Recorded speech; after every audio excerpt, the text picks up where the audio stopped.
Okay, hi everyone! Welcome back to my channel. I'm so happy to do this update. I first want to thank everybody who watched the first video of my healthy hair journey. I'm so surprised that so many people watched it. I want to thank every single one of you for watching, liking, commenting, subscribing to my channel in that video. And a special shout out to the person who said that I looked like Jennifer Lawrence. I wish all good things come your way. May all your wishes come true. May you never bump your toe into a table.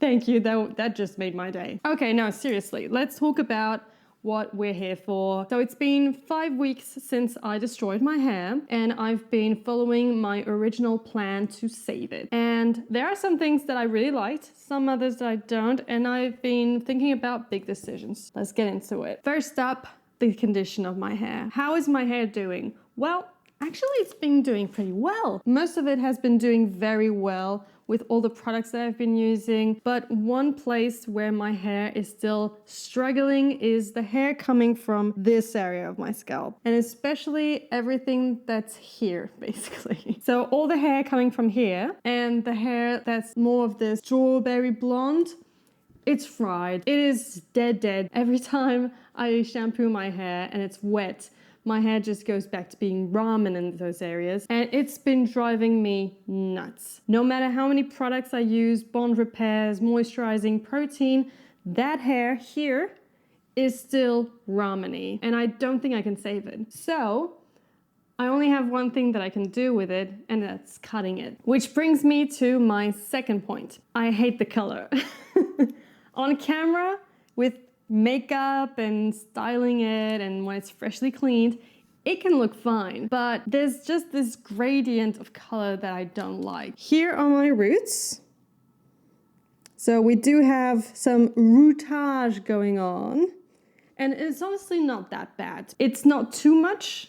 I don't think that it's showing slow growth either. I think it's just normal growth, but either way, I have the roots coming in, then I have this gingery area, and on the bottom here, which is the biggest part of my hair, I hate that there are 3 colors. It's just not me. It doesn't feel like me. I would love it to be more one solid color. So basically the only option that I have is to cut it off.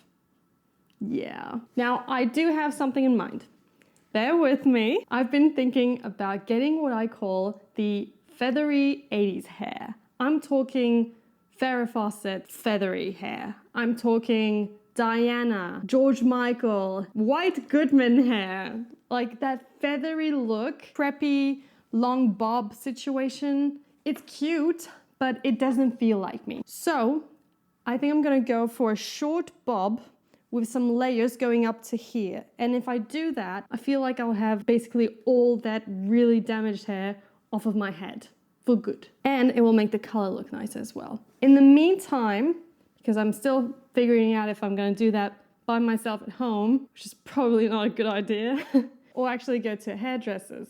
But in the meantime, I am thinking about doing something to the hair color. And don't worry, I won't be coloring it with color box dye or anything like that, because my hair is so damaged, it will melt off my head. So I've been thinking about this guy. This is the Color Fresh mask from Wella in the color Caramel Glaze. And this is basically going to color my hair without doing any damage. It's a hair mask that deposits color. It only lasts 6 to 8 weeks. And I wash my hair every other day, and my hair is pretty porous. So I don't think that it's going to last that long. It might last maybe 4 weeks. I am thinking now that the color Caramel Glaze might not be the best color. It's quite close to what I already have. But that's the plan, is to eventually cut off all the blondish parts here, and to have more of an even color and some layers and a bit more volume.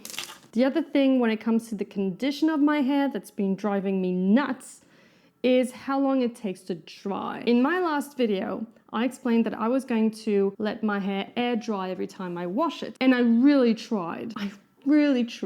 My hair takes forever to dry. It takes between 6 and 8 hours. That's insane. I can't plan my whole day depending on when my hair is going to be dry. That's ridiculous. And leaving your hair wet for that long isn't actually great for it either, because when your hair is wet, it is more prone to getting damaged, maybe friction damage, wind damage, UV damage, you name it. I can't afford more damage than I already have.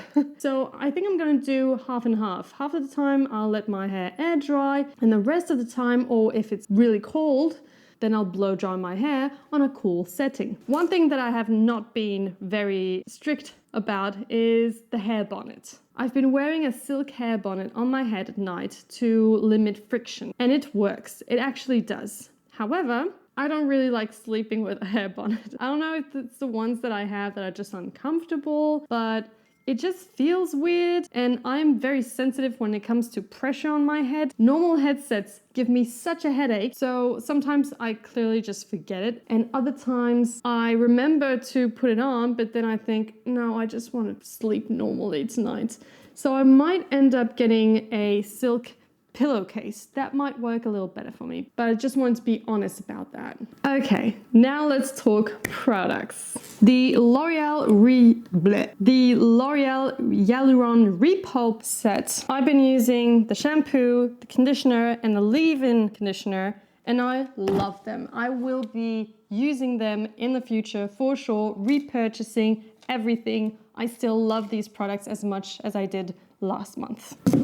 L'Oreal's Bond Repair line, also love it. I've been alternating these two sets every other day. I just love these products, so definitely going to be repurchasing these ones as well.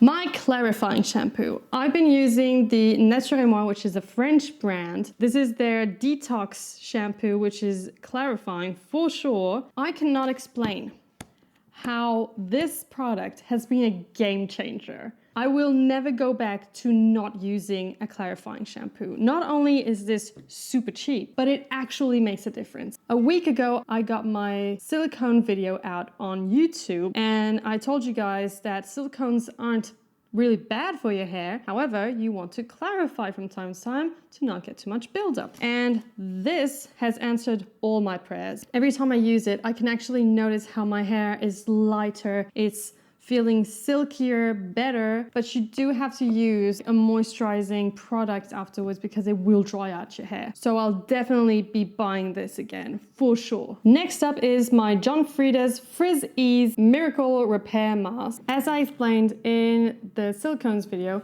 this is a very silicone-y product. So I'll keep using it because when you're looking for a special occasion where you want your hair to be particularly silky and super manageable, this is great. But I won't be using it too often because I don't want my hair to have too much buildup. But I'll definitely be repurchasing this. I'll just not be using it too often. The Shea Moisture Manuka Honey and Yogurt Hydrate and Repair Protein Power Treatment. I love this mask. I love it as much as the day I got it, and I highly recommend it. Is it the most protein-packed treatment out there? Definitely not. It is very moisturizing, but I'm sorry, it has protein and it smells amazing. It also makes my hair super soft because it is very moisturizing. So I'll definitely be repurchasing this in the future. Next, we have L'Oreal's Aminexol Scalp Serum. This is great when it comes to the smell. Oh, love it. I love how this feels on my scalp. I actually look forward to using this. It feels amazing. It's slightly tingly, a little fresh, but a little smoothing as well. It doesn't make my hair oily, which is nice. However, I haven't noticed a big difference when it comes to growth. And this is mainly what it's supposed to do. I'm gonna finish it. I won't be repurchasing this just because I don't think it does much to hair growth, at least on me, but I love the way it feels, so I'll keep using it until it's done. Next is the L'Oreal Extraordinary Oil. I found out that it is a very, very silicone-y oil, and that doesn't mean it's a bad product, but it means you should keep in mind that the more you're gonna use this, the quicker you're gonna get buildup, the more you'll have to clarify with a clarifying shampoo. And I don't want to have to clarify too often. So I won't be using this as much as I used to. I maybe use it like once a week now. but I still love it. I told you guys in the last video as well that I was going to use coconut oil for my oil baths with argan oil on my roots and coconut oil on the rest of my hair. And I found out that actually coconut oil isn't the best oil when it comes to porous hair and thin hair or fine hair. And I have both. So I stopped using the coconut oil and I've ordered myself another kind that I've never tried before, and that is grapeseed oil. I've only used it twice. I've used it once as a little hair oil that I apply on my ends when my hair is dry, and my hair did not soak it up whatsoever. But I did use it as a hair oiling bath and I really liked it. I did notice that my hair was feeling silkier and more manageable after compared to when I used to use the coconut oil. Like, I do realize that the coconut oil was making my hair a little stiff compared to this. And to replace the argan oil, I decided to go with a rosemary mint scalp and hair strengthening oil by Mielle. I've heard about this product all over the internet. I had to try it. Even though a lot of people do say that the old formula was better, I actually like this. So far, this has been really good on my scalp. I have nothing bad to say about it. I can't tell yet, because I've only used it once, if it actually makes a difference to hair growth, but so far, so good. I also told you guys in the last video that I won't be using heat on my hair. That was a lie. Because when I film my videos, I like to have more polished and nicer looking hairstyles. So I've been using heat, but I will always use a hair protectant when using heat on my hair. And I've been using one that I paid 30 euros for at a hair salon, and it's great. I love how it feels, but your girl is broke. So I won't be spending 30 euros on a hair protectant. However, I found one online that is a little controversial, but I'm ready to give it a chance, and I actually already did, and that is the Dream Length Heat Protectant from L'Oreal. I heard that this was actually really good. Other people say that they hate the whole line, like the whole Dream Long Length line that they got out, but this apparently also has UV protection, which is a big deal for me. I've been researching a lot about hair damage, all the things that actually damage your hair, and UV is actually a kind of damage that people don't always think about, but it makes a huge difference. Therefore, I wanted something to protect my hair when I'm gonna be in the sun, and I use this as a heat protectant today. And I have to say, my hair feels really nice. Just as nice as when I used to use the old heat protectant that I had, which was 30 euros. And this was, I think, 7 or 6 euros on Amazon. So that's really good. Really happy with it. Gonna keep using it. There we go, guys. That was all for today, how I feel about my hair. The main plan is to cut, color, keep using all the products that I like. The routine is actually working pretty well right now, which I'm happy about. Next week, we're tackling clarifying shampoos because, as I said, this was a game changer for me, and I want everybody out there to know that clarifying shampoos actually make a difference. If you like this video, don't forget to like, comment, and subscribe, and hit that notification bell so you don't miss my next video and my next healthy hair journey update. And until next time, take care.